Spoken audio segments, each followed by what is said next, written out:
Chapter 1. The Night We Said Yes. I first heard the baby's cry over the hum of the refrigerator and the stubborn tick of the kitchen clock. It was a July night so thick with Georgia heat the air felt like syrup. I had one hand wrapped around a mug of chamomile and the other on the back of a chair, bracing the way you do when you know your life is about to pivot, the way you instinctively tense before a roller coaster tips over its first drop. The cry came from the living room, from the bassinet angled beside the couch we had bought secondhand in Boston before we moved to Ackworth, Georgia, 4 summers earlier, when masks still hung from the rearview mirror and hand sanitizer rode shotgun wherever we went. I set the mug down and crossed the hardwood floor. My husband Daniel was already there, a dark silhouette stooped over the bassinet, his shoulders a question mark in the lamplight. "He's stirring again," he whispered. "I've got him," I said, and my voice came out more certain than I felt. The baby was a pale ripple of moonlight, a fist-like pearl tucked by his cheek. He had a downy swirl of blonde hair and eyelashes so blonde they were almost invisible. In the weeks since the call from the agency, could we take an emergency placement? A newborn boy? I had discovered there are cries that vibrate out of you like tuning forks and cries that thread through you like stitches. His was the second kind. It tied something together inside me that I hadn't known was fraying. He wasn't ours, and yet there he was in our house, breathing like a small metronome, reminding us that time was measured in ounces of formula and loads of laundry and the uncounted minutes of holding a tiny body to your chest so he could remember the world was safe. "Hey, little man," I murmured, lifting him. He smelled like milk and powder and a future we hadn't asked for, but had somehow been chosen to carry. In the lamplight, I could see the faint blue map of veins beneath his temple. His face folded like paper when he yawned, then opened again, crying like a tiny engine. Daniel touched my elbow. "Are you sure?" he asked. He meant more than the feeding. He meant everything. The court dates, the visits, the mother with a life that had chewed her up and then spit her out in the form of this child, this need. "No one is ever sure," I said softly, "but I know who holds us." I tucked the baby closer. "And I know this is our yes." I'd tucked a verse above the bassinet, printed on cardstock and clipped with a wooden clothespin. "The Lord is close to the brokenhearted and saves those who are crushed in spirit." Psalm 34:18. It had felt right at the time, comfort for a baby who didn't know why everything felt like a separation. But that night, standing under the lamp in our small living room, I realized the verse was for me. Chapter 2.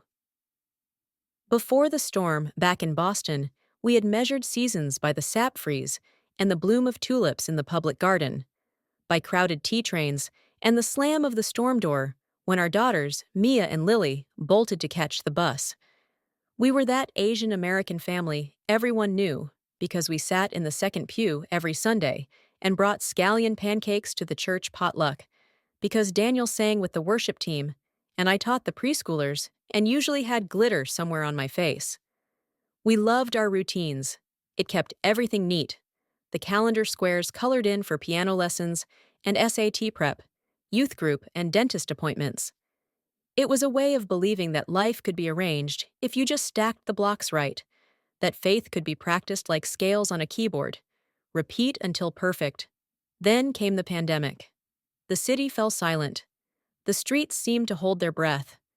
Mia, then 14, cataloged the ways she missed touch. The high five from her coach, the casual bump of shoulders in hallways. Lily, 2 years younger, collected recipes and baked bread with serious concentration, as if feeding us could anchor us in time. Daniel's office closed. My early morning tutoring sessions moved to a dining room table dotted with ring marks. We prayed on Zoom. We cried quietly in the shower. We waved at neighbors through windows like passengers on different ships in the same storm. It was Daniel who first said Georgia. Warmer weather, lower costs, closer to your sister. He listed them like reasons, but reasons were only half the story. The other half was a pull we couldn't name, a sense that the map of our lives had been waiting for us to notice the small town tucked between ridges and lakes, a place where summer cicadas sang like clockwork, and you could smell rain before it arrived. We landed in Ackworth the summer the masks were still in our pockets, and 6 feet of distance lived like a phantom between every pair of strangers. Our house was modest, a split level with vinyl siding and a magnolia that shed glossy leaves like coins. The girls found a church youth group that felt like a branch thrown into the river. They grabbed on and laughed for the first time in months. We found a church where the pastor preached, as if the words were fire in his bones, and old ladies promised us casseroles we politely declined and then secretly devoured. Life began to dilate. The girls grew tall. Mia learned to drive, knuckles white on the steering wheel as she practiced three-point turns. Lily found photography, sunsets over Lake Ackworth, dew-freckled spiderwebs, the way light haloed Daniel's head when he read scripture on the porch. We were, in the quietest ways, healing. Chapter 3. The Call. It was a Tuesday in late June, the kind of day where the heat eddies and everything tastes faintly of sunscreen, when my phone rang with an Atlanta number I didn't recognize. I almost let it go to voicemail. The caseworker's voice had a park bench tiredness to it, a gentleness that made you lean closer. "Mrs. Park, I'm Angela from Fulton County DFCS. Your name came up with your church as a potential foster resource."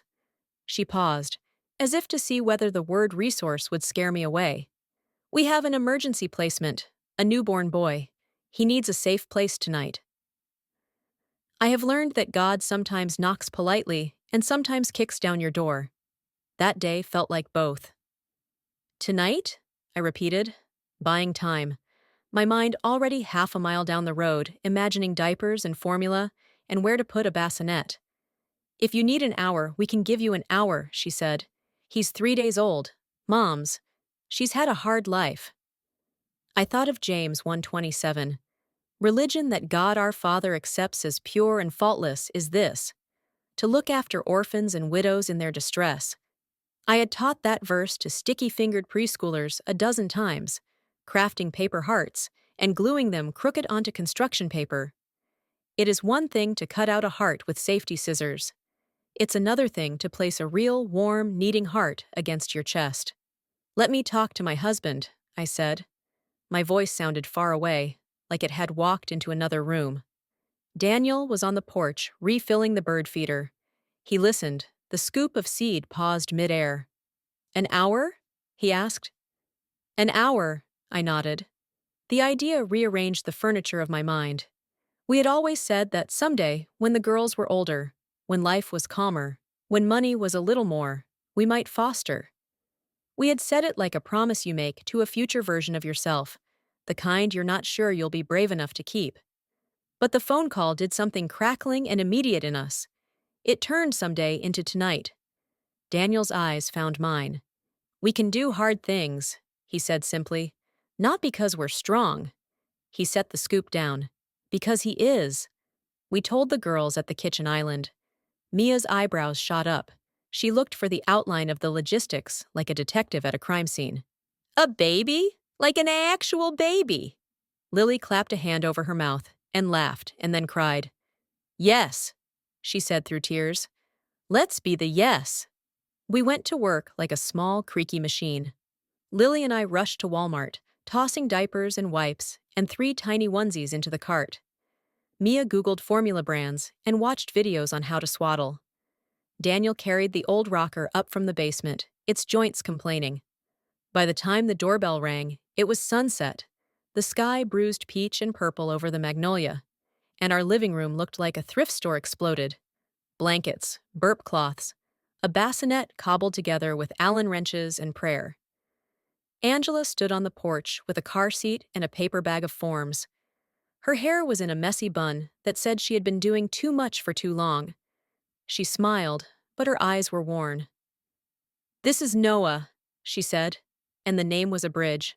Noah, rest, safety, the ark in a flood. The baby inside the car seat shifted, and his eyelids fluttered like moth wings. He's beautiful," I whispered, and Angela's shoulders eased. We signed where Angela pointed.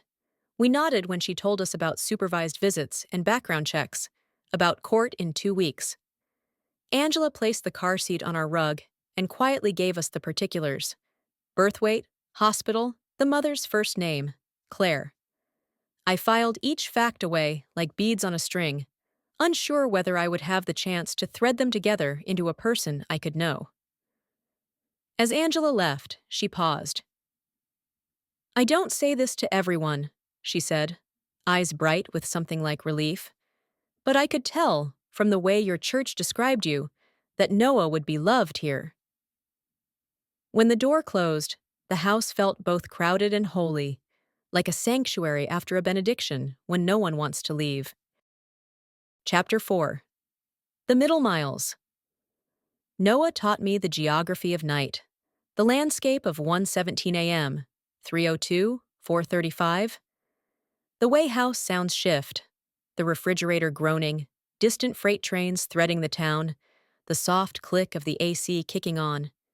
He taught me patience that wasn't a platitude, but a practice measured in ounces drained from a bottle, in the slow stroke of a palm on a tiny back, until the hiccups ceased. He taught me how many songs one exhausted mother could remember at 2 in the morning, and how many prayers she could whisper into a tiny shell-pink ear. Mia and Lily took to him like he was an extra chromosome of our family DNA. Mia, pragmatic and brave, learned to warm bottles to exactly the right temperature and could swaddle him into a burrito so tight, even Daniel laughed. Lily, tender and open-hearted, documented his days on the old Nikon. A yawn so wide it swallowed the world, a fist unclenching like a slow sunrise. But it wasn't all soft focus and lullabies. The calls came, court dates that shifted, visitation schedules that collided with life, moments when Noah's cry seemed to tear something inside me that wasn't physical. We met Claire for the first time in a DFCS office that smelled of coffee and institutional carpet, our masks still dangling as a habit from years earlier. She was young, with hair grown out from a bad dye job, and eyes that kept flicking to Noah like she was thirsty, and he was a glass of water. She wasn't sure she was allowed to drink. She cried when she held him, silent tears that disappeared into his blanket. She said she wanted to do better, and her voice trembled with both hope and the knowledge of how many times she had tried to do better and failed. I wanted to fix it. My faith made me want to fix things, to fold the sheets and make the bed of someone's life for them. But faith also taught me that I am not the savior. I am a servant. I am a witness. I am a pair of hands and a heart that can stretch.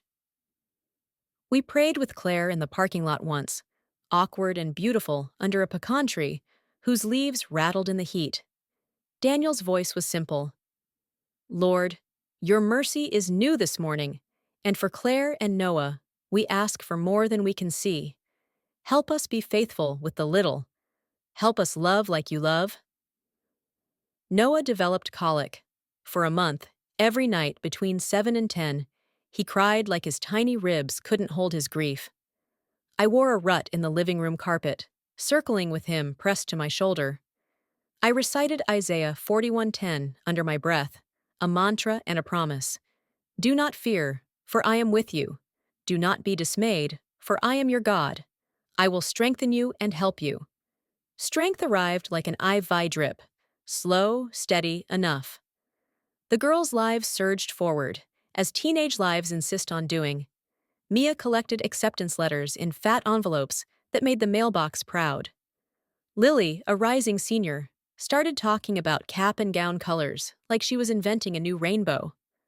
Our calendar swelled with campus tours and FAFSA forms, senior portraits, and last first games. We were about to launch and celebrate even as we were burrowing into the ground to make a nest for a child we might have to give back. Sometimes at night, after Noah finally slept, Daniel and I lay in the blue TV light and whispered the worry we didn't want to name in daylight. What if we love him and lose him? "What if that's the point?" I whispered back, breath snagging. "What if the loving is the whole point, even if the losing comes?" Daniel reached for my hand. Romans 8:28, he murmured. He works all things for good. Even the breaking? Especially the breaking. Chapter 5. Low tide. Everything came all at once, the way summer storms do, the sky clear one minute and unzipped the next. Mia chose a college 2 states away. We were proud, and then we were devastated about being proud. Lily sprained her ankle in a soccer scrimmage 2 weeks before senior season. Noah caught a virus that turned into an ear infection, and none of us slept for 3 days. And then the letter arrived, the thin kind that never means good news. A court date moved up, a motion filed by a relative we had never met, an aunt who had emerged from the past like a secret. She wanted custody. She might be a safe home, the letter implied, and if the court was convinced, Noah would be placed with kin. I stared at the page until the words blurred. I wanted to be the kind of Christian who said, "Your will be done," and meant it with a quiet smile. But that day, I was the kind of Christian who took a walk and cried angry tears at a sky that was too blue for my grief. I was the kind who texted my sister a string of broken phrases and then called my friend Carla from church and said, "Please pray words I can't find." Daniel and I sat at the kitchen table that night with the letter between us like a third person we didn't invite. "We knew this was a possibility," he said, not unkindly. "I know," I said, and hated the way my voice sounded brittle. But knowing is different from watching a truck roll toward you. We prayed, not because we were holy, but because we were helpless. We prayed like beggars. We prayed like children. We prayed like the woman who reached for the hem of Jesus' robe and knew that if she could just touch the edge of his presence, healing would thread through her like light. Mia came home late from work and found us still at the table. She read the letter, jaw tight. "Is she a good person?" "We don't know," Daniel said. "We hope so. What if she's not?" Mia's chin trembled. "What if no one protects him?" "We trust the one who sees what we can't," I managed. "We fight for him. And we trust." Trust felt like a thin blanket that night. It covered us, barely. A week later, we met the aunt in a small conference room at the courthouse. Her name was Jolene. She had kind eyes and a nervous laugh. She wore a blouse with tiny sunflowers and kept smoothing the fabric like she could iron out time. She told us she'd been sober for a year. She said she wanted what was best for Noah, but wasn't sure she was it.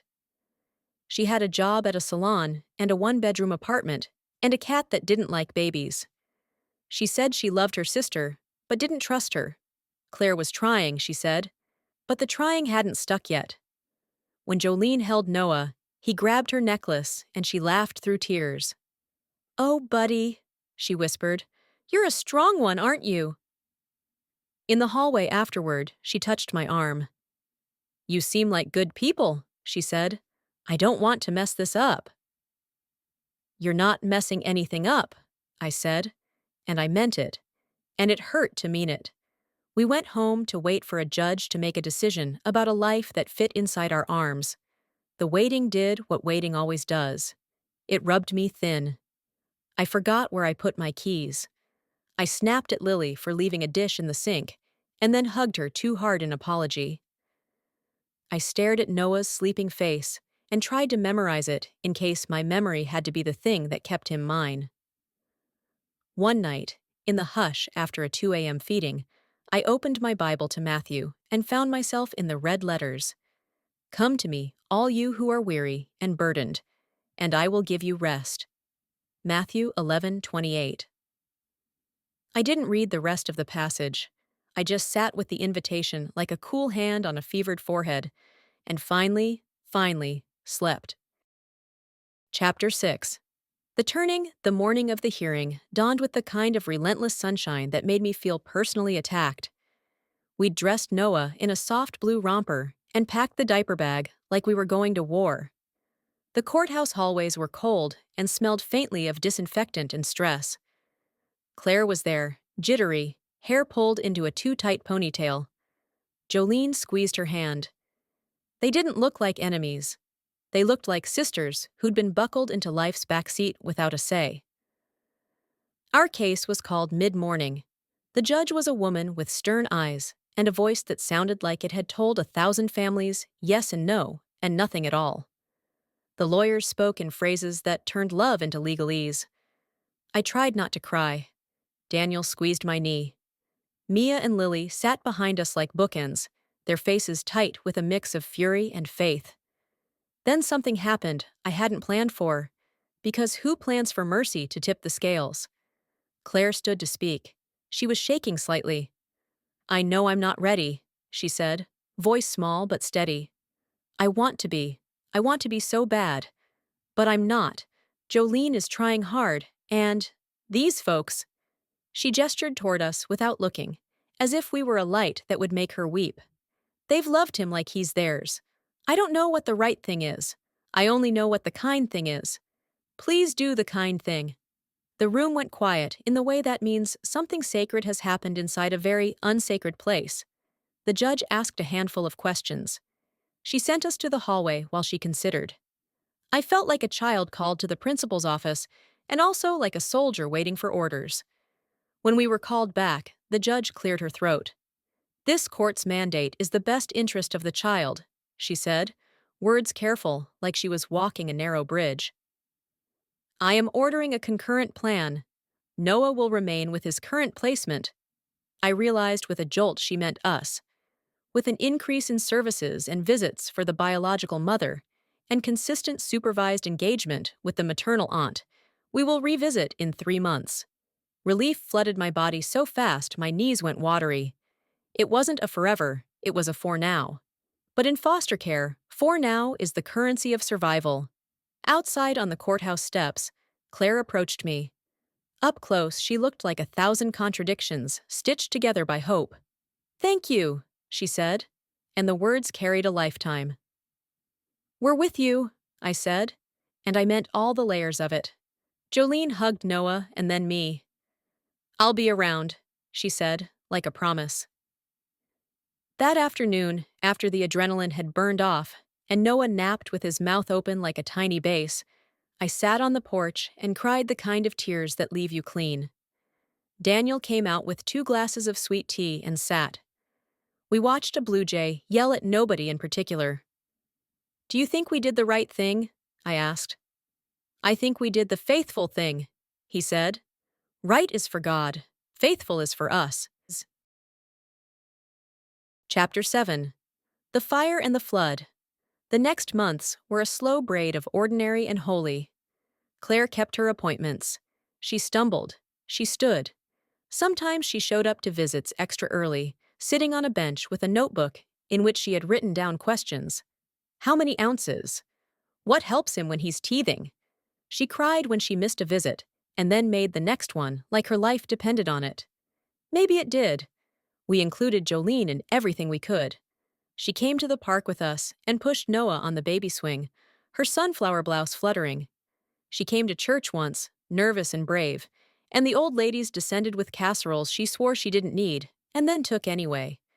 She listened to the songs and cried quietly during the Bridge of Goodness of God, and afterward she told me, "I don't know how to believe, but I think I know what it feels like to be loved." At home, we were preparing for our own changes. Mia graduated and left for college with a car stuffed to the roof and a hug that felt like both death and birth. Lily healed, limped back onto the field, scored a goal in her first game back, and pointed at the sky. We cheered until our throats hurt, and then went home to rock a baby whose first word, I swear, was Dada. Then, because life rarely lets you catch your breath, our water heater exploded. It happened at 5 a.m., a sound like someone dropped a bowling ball from heaven. We woke to water creeping across the hall and into the girls' rooms, licking at boxes of memories. Old drawings, school papers, the Polaroids Lily loved. We spent the day mopping, hauling, laughing in disbelief, and then collapsing into tired silence. Noah thought it was hilarious. He splashed in a pan we pretended was a bath and clapped, smacking water onto the one dry patch of floor. In the evening, when the fans were humming and the house smelled like damp drywall, We sat in a circle on the living room floor. Daniel prayed because he always did, and because when our ceilings leak and our hearts ache, we say out loud the truth that God is God and we are not. Lord, he said, voice steady over the drone of the fans, we're tired, but you are strong. We're uncertain, but you are sure. Thank you for keeping us safe. Thank you for this little boy who thinks everything is a game. Thank you for the way you turn floods into lessons and fire into refining. Lily snorted.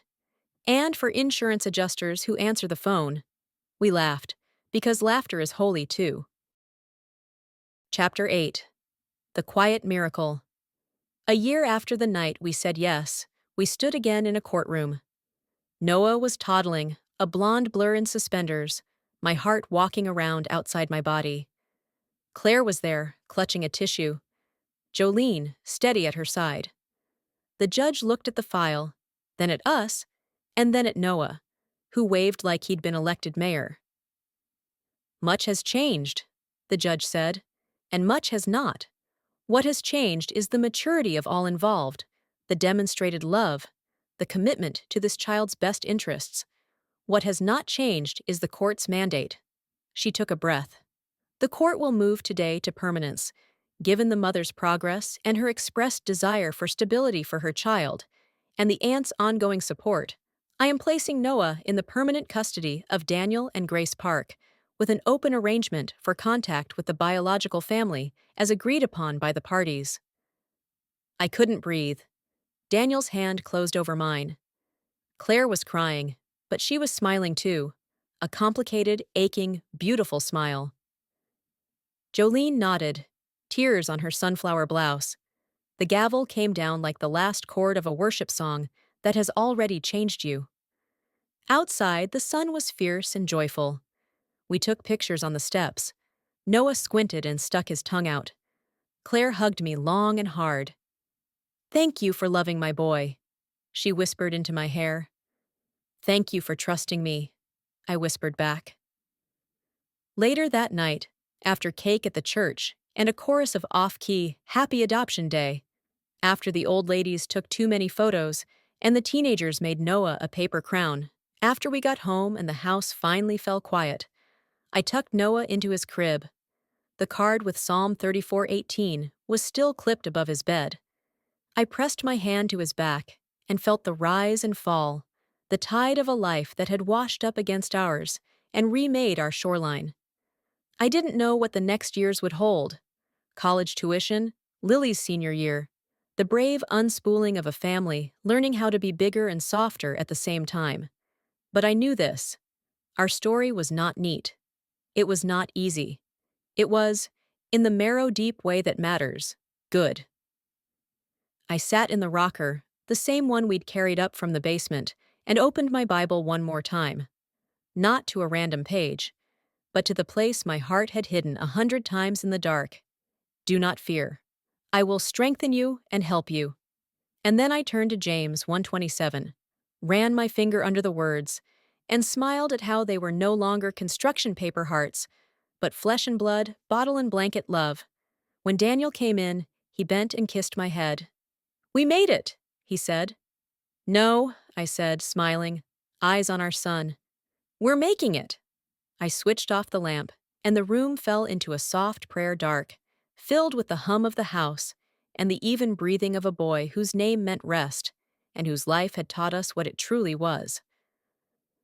The magnolia leaves tapped the window like a benediction. I let the night bless us, and believed, with the fierce quiet of a mother who has felt the flood and the fire and watched mercy hold, that we would be held tomorrow too.